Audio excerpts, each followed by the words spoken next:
부동산 교육은 랜드프로. 안녕하세요. 랜드프로 아나운서 연호진입니다. 얼마 전 3기 신도시가 발표되며 큰 화제가 됐었는데요. 오늘은 3기 신도시 주변 토지 투자 전망에 대해 알아보겠습니다. 요즘 정말 핫하게 뜨고 계시죠? 세상을 바꾸는 토지 투자, 우리 고상철 대표님 모시겠습니다. 안녕하세요, 교수님. 반갑습니다. 자, 세바토의 부동산 강의하는 고상철입니다. 자, 이번에 3기 신도시도 나오고 했는데, 어떤 주제를 선정할까 하다가, 그동안 우리 신도시가 어떻게 변화됐는지 그런 내용을 좀 보면 도움이 좀 될 것 같아서 주제를 우리 세바토의 3기 신도시 전망 이렇게 보시면 되겠습니다.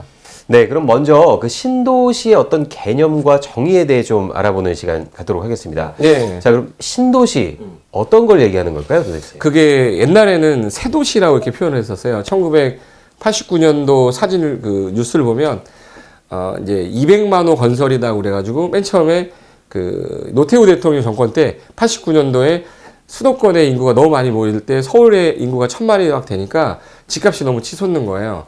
그래서 그때 당시에 200만 호 건설을 새 도시를 건설해서 인구를 좀 약간 끄집어내서 서울 내 주택 가격을 좀 안정화시키겠다라는 취지로 처음 시작했던 게 새 도시인데, 제가 간략하게 전체적인 흐름을 잡아보려고 사이트를 찾아봤는데, 사이트에 우리 네이버의 지식백과에 나온 거 제가 간략하게 보여드리면서 설명 좀 드리겠습니다.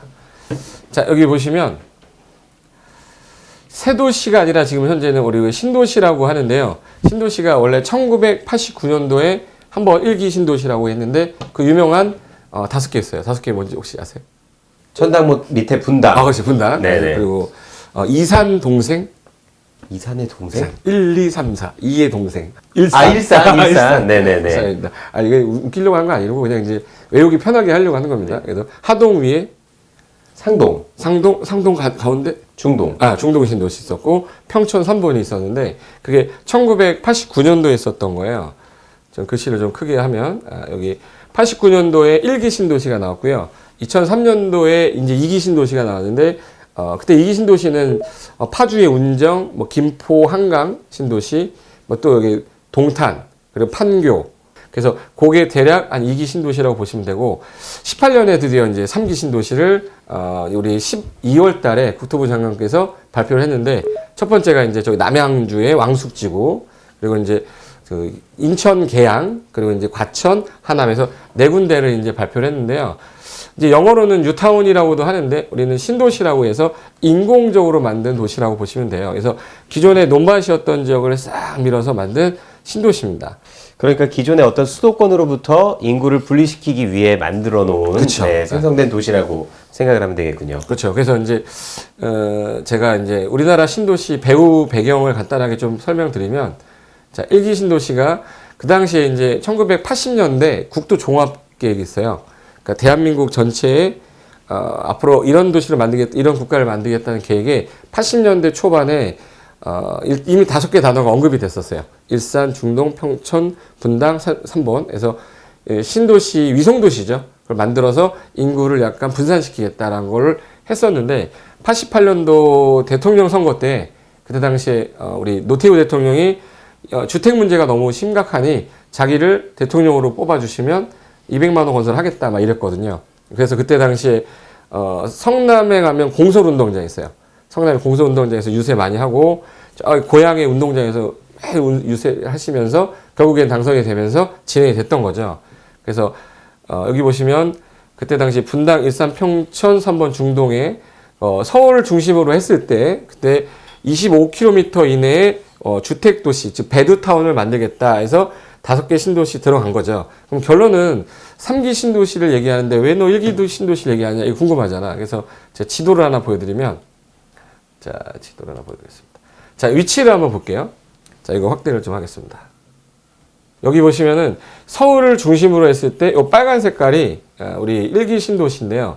그때 당시에 분당이고요. 여기 성남에 분당, 그 다음에 이쪽에 이제 여기 3번 평촌, 그리고 중동, 그 다음에 여기가 일산이거든요. 그럼 요 라인이 외곽 순환 고속도로 라인이에요. 그래서 외곽 순환 고속도로 끼고 이 오른쪽이 왜 없냐? 이쪽은 이제 우리가 국가가 만든 그 국토종합계획상 자연보전 원형이라 신도시가 들어갈 수 있는 여건이 안 되는 지역이었어요. 그래서 이때 당시 딱 보면 어디가 제일 커 보이시죠? 얼핏 딱 보기에는 지금 이 판교 쪽이 그 판교 옆에 있는 이거 빨간 색깔? 네네네 분당 네, 그렇죠. 분당 쪽이 그렇죠. 이 분당이 제일 컸어요. 제일 컸고 그 다음에 이제 여기 일산. 네 일산 쪽이 그래서 중동하고 여기 3번 평촌을 다 더해도 분당보다 작았어요. 그럼 결론은 내가 어디 아파트를 들어가야 되냐를 봐야지. 그럼 당연히 어디를 들어가야 되죠? 분당을 들어갔어요. 네. 근데 그때 당시에 친구 여자분 세 분이 결혼을 하면서 입주를 분양을 받았는데 91년도에 일산 가신 분 있고 중동 가신 분 있고 분당 가신 분이 있는데 이거는 뭐 비하는 그런 말이 아니라 세 명이 20년 만에 30년 만에 동창회 모임이 나왔어. 여기서 아파트 가격으로 따지면 밍크 입고 온 사람 누굴까요? 분당일 것 같습니다. 분당입니다. 네. 그다음에 이제 여우털 입고 온 사람? 일산이죠. 네. 오리털 잠바 입고 온 사람? 중동이 있어. 네. 똑같이 아파트 분양할 때 가격이 비슷했는데 지금 아파트 가격이 천차만별이 된 이유는 그럼 과연 왜 분당이냐? 분당은 일단 경부 고속도로라는 걸 끼고 있고 교통이 좋아요. 중동은 외곽 순환 고속도로를 제외하고는 들어갈 진입로 있는 교통이 안 좋았고 그나마 일산은 자유로라는 게 있어서 종로로 진입하기가 가장 편했기 때문에 종로권의 생활 권역을 갖고 있는 사람의 베드타운은 일산이었고 강남권에 있는 사람들 있죠. 그런 분들은 이제 분당으로 갔는데 일자리가 종로보다는 강남 쪽이 많다 보니까 이 분당 쪽이 더 많이 이제 직주 근접에 의해서 많이 뜬 거지. 근데 이 이후에 어떻게 보면 분당보다는 이기 신도시 판교라든지 동탄, 광교, 그리고 검단 신도시, 김포 신도시, 파주 신도시가 이기인데 그럼 어디가 제일 많이 떠야 되냐? 지금 어디가 제일 많이 떴죠? 또 판교예요. 제일 많이 떴는데 판교는 일단 분당의 배후 지역인데 같은 성남인데도 불구하고 여기가 직장이 많아요. 직장이 많다는 얘기는 상주 인구가 일까지 할 수 있기 때문에 가장 많이 떴던 지역이지. 그래서 1기하고 2기 중에서 가장 뜬 지역 어디예요? 그럼 당연히 어디? 분당. 2기 신도시에서 가장 가격이 많이 올라간 지 어디예요? 그러면 판교거든요. 그럼 어떻게 보면 분당과 이 판교는 서울의 강남권의 진입하는 생활을 네 조금 대변하기 쉬운 그런 지역이다 보니까 그렇죠. 조금 더 뜬 게 아닌가 싶은데 맞습니다. 그렇다면요 교수님 이 분당이나 판교처럼 그 신도시로 선정되는 어떤 기준이 있나요? 그 기준은 어느 경우냐면 이제 서울의 인구를 데려가려면 서울의 인접 지역에서 일반적으로 우리가 이제 1km, 2km 반경을 잡을 때 외곽 순환 고속도로를 일단 낀 거고요. 제2 외곽을 낀 게 이기 신도시예요. 근데 더 멀리 가게 되면 서울 진입이 어려워지니까 이번에는 서울에서 반경 외곽에서 2km 이내를 찾은 겁니다. 찾다 보니까 이 기준은 뭐냐면 서울에 진입할 수 있는 거리를 잡았어요. 그 거리를 잡다 보니까 그 지역 중에서 개발이 안 된 지역인데 앞으로 해당 도시계획상 인구를 늘려야 될 지역들을 찾는 거지. 그래서 이걸 국토부에서 택지개발 촉진법에 따라 수용 방식으로 진행을 하는 거라. 그러면 이제 일단 여기가 1기, 2기인데 자 3기를 이제 보겠습니다. 자 이제 아까 전에 봤던 1기, 2기 위에다가 이제 3기를 낀 거예요. 이 지도가 제일 중요한 이유가 여기 보시면은 이 제일 큰 데가 어디네? 남양주예요. 네. 그리고 이제 하남이고요. 여기 과천이고 저기 3기가 계양입니다. 딱 색깔로 봤을 때 어디가 제일 커 보이세요? 남양주 쪽이 그렇죠. 제일 커 보이는데요. 그럼 결론은 우리 1기, 2기가 제일 컸던 데가 분당이야. 그럼 분당급의 메모드급은 어디예요? 남양주거든요. 근데 이 단점이 있고 장점이 있는데 분당이 뜰 수 있었던 거는 지하철 연결하고 그리고 이제 고속도로를 끼고 있었거든요. 경부고속도로랑 외곽을 끼고 있었는데 이 지역을 세 군데를 보시면 지하철이 현재 당장 지나가는 곳은 어디밖에 없냐면 과천밖에 없어요. 그럼 이제 나중에 시간이 지나서 GTX라는 게 확정이 되면 이 빨간 색깔이 GTX A 노선은 확정돼서 2023년에 완공이 돼요. 근데 이 라인에는 신도시가 없어요, 현재. 그리고 이제 GTX B 노선 같은 경우는 이렇게 여기 남양주까지 들어가진 않지만 진접까지는 가거든요. 그래서 요 라인까지가 GTX B 노선인데 요거를 유일하게 끼고 있고요. 하남시 같은 경우는 이 외곽에서도 외곽 순환선 있죠. 요걸 끼고 있기 때문에 전부 다 교통은 그렇게 나쁘지는 않은데 서울로 진입하는 게 없다는 거예요. 근데 서울로 진입할 수 있는 건 어디? 과천입니다. 그러다 보니까 제 생각에는 서울 지역 내에서 이제 가장 근접한 과천이 가장 좋을 것 같은데 지금 3기 신도시 중에서는 1기 분당처럼 뜰 수 있는 지역이 과천 쪽이 아닐까 그쵸. 이렇게 생각을 하고 계시는군요. 근데 단점이 있어요. 여기가 세대 수가 7,000세대를 넣겠다고 돼 있는데 여기 서울에 조금만 올라가시면 요즘에 이제 헬리오시티라고 있거든요. 헬리오시티가 지금 현재 재건축을 해서 가락동 재건축 시작해서 9,500세대가 입주해요. 그럼 서울에 있는 헬리오시티 재건축 인구보다 더 적은 게 과천 신도시입니다. 그래서 과천은 신도시라고 하기는 좀 그렇고 약간 미니 재건축 단지로 가기 때문에 규모가 크지 않아서 제가 볼 때는 이제 큰 건 아니지만 그래도 입주를 내가 만약에 한다고 노린다면 기회가 된다면 과천 쪽에 노리는 게 낫지 않겠냐. 그런 계획은 그런 것 같고요. 약간 분산이 돼 있네요. 지리적인 조건은 과천 쪽이 좋고 뭔가 어떤 규모적인 조건은 남양주 쪽이 조금 더 좋고. 근데 단점이 우리 서울을 봤을 때 남양주하고 인접되어 있는 지역이 노원구하고 도봉구하고 여기 예를 들어서 강동구예요. 근데 이 사람이 완전하게 베드타운으로 남아버렸다. 우리가 이제 서울에 가면 보통 강남권하고 종로권이 일자리가 많다 보니까 여기 강동구에 사는 사람도 강남에 가서 일을 하고 오는데 이 사람이 서울 가깝다고 해서 갔는데 일자리가 강남이면 강동보다 더 멀리 들어가는 남양주를 과연 누군가가 이거를 반겨하겠냐. 그래서 제 생각에는 오히려 서울에서 외곽에서 가까운 거지 직접적으로 봤을 때는 직주 근접은 아니란 말이에요. 직주 근접이 될 수 있는 거는 하남하고 여기 남양주보다는 과천이 직주 근접이 가능하고요. 계양 같은 경우 너무 많이 떨어져 있거든요. 그래서 이제 계양 같은 경우는 자치 그 안에 있는 어떤 직주 근접상에서는 좀 멀리 떨어져 있는 곳으로 보기 때문에 그래서 4개 중에 추천을 해달라고 하면 저는 그래도 과천이 아닐까라고 생각이 좀 들어서 추천을 좀 해드린 겁니다. 네, 이렇게 지도를 보면서 설명을 들으니까 그런 어떤 지리적인 요건이라든지 토지 투자의 재를 잘 모르는 저도 단박에 이해가 갑니다. 자, 그렇다면 교수님 어떻게 그러면 토지를 매입을 해야 할까요?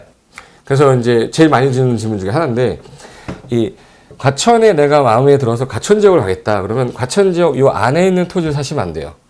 그 안에 있는 토지를 사면은 택지 개발 사업은 수용 방식이기 때문에 내가 사고 나서 매입한 거에 따른 수용 보상금을 갖고 나가기 때문에 실질적인 수익은 많이 나오지 않고 이 과천 신도시 주변에 진입하는 지역의 농지라든지 어떤 임야라도 건축이 가능한 도로 낀 지역에 있는 토지는 개발에 관련된 완성이 될 때쯤 되면 주변에 대한 호재 때문에 가격이 올라갈 것으로 보이기 때문에 그 부지 안에 들어있는 땅을 사시는 게 아니라 그 신도시 진입하는 인접 도로에 접해 있는 땅을 사는 게 가장 좋은 거라고 저는 생각하고 있고 이미 오를 대로 오른 올라 있어요. 안보다는 약간은 조금 바깥쪽이 조금 더 가성비가 좋지 않을까 이런 말씀이신 것 같은데 자, 그럼 수용되는 사람들의 보상 금액은 어느 정도 나올지 대충 알 수 있을까요? 이게 이제 가장 궁금한 건데 그 구역 안에 들어있는 사람들이 살고 있는 지역에 그 땅값이 보통 공시지가를 기준으로 하기 때문에 만약에 내가 이 토지를 소유하고 있다. 그럼 1제곱미터당 만약에 개별 공시지가가 만약에 10만 원이었어요. 그럼 10만 원이면 그 10만 원에다가 여러 가지 감정평가 요인을 뭐 시점 수정이라든지 사정 보정 여러 가지 요건을 통해서 금액을 20만 원으로 책정했다. 그럼 그 20만 원에 대해서 보통 1.8배 정도 나옵니다. 도시지역 외의 지역이기 때문에 감정평가를 하게 되면 정확한 금액이 나오겠지만 우리가 대충 알 수 있는 건 비도시 지역에서는 공시지가의 한 1.8배 정도 나오거든요. 그런데 총 금액이 한 뭐 예를 들어서 1억짜리 땅이었다면 한 1억 8천 정도가 내가 이제 받는 보상금이에요. 근데 이 땅을 내가 예전에 샀었으면 오르기 전에 뭐 예를 들어서 5천만 원에 샀었다. 그러면 1억 8천만 원에 대한 보상금을 받고 나올 거 아니에요? 최근에 이걸 매입한 사람들은 이미 오를 대로 오른 걸 사서 시세는 올라가 있고 공시가는 좀 낮은데 그런 땅 산 사람들은 오히려 띠를 두르고 반대하는 사람들이 나오게 되는 거죠. 그래서 일반적으로 공시지가의 한 1.8배 정도가 나온다라고 보시면 되는데 여기서 장점이 있는데 대지가 있고요. 맹지라는 게 있어요. 맹지라는 게 도로에 접하지 않아서 건축이 불가능한 땅인데 그 가격이 일반 시세보다 한 3분의 1 가격이에요. 이거 예를 들어 1억짜리인데 이 땅은 한 3,300에 거래된다. 근데 이 둘의 차이가 공시지가가 한 10%에서 20%밖에 차이 안 나요. 그러면 만약에 내가 여기를 굳이 투자한다면 가격이 싼 맹지를 사시면 개별 공시가 차이는 20%밖에 안 나니까 그 중간에 한 60%, 30% 정도를 더 수익을 얻을 수 있기 때문에 혹시라도 내가 이 지역 안에 있는 땅에 대해서 투자를 지금 해야겠다 그러면 차라리 아주 싼 맹지 같은 경우를 매입해서 보상을 받는 게 어떠면 조금 더 투자 수익이 더 나오지 않겠나 이렇게 보고 있습니다. 네. 네, 여러분 오늘은 그 3기 신도시 주변 토지 투자 전망에 대해 함께 했는데요. 이렇게 지도를 보면서 어떤 교통권과 연결해서 알아보니까 한결 쉽게 눈에 띄는 것 같습니다. 정말 유익한 정보 되셨는지 모르겠습니다. 저희는 다음 시간에 더 유익한 정보로 여러분 또 함께 하도록 하겠습니다. 함께 해주신 여러분 진심으로 감사드립니다.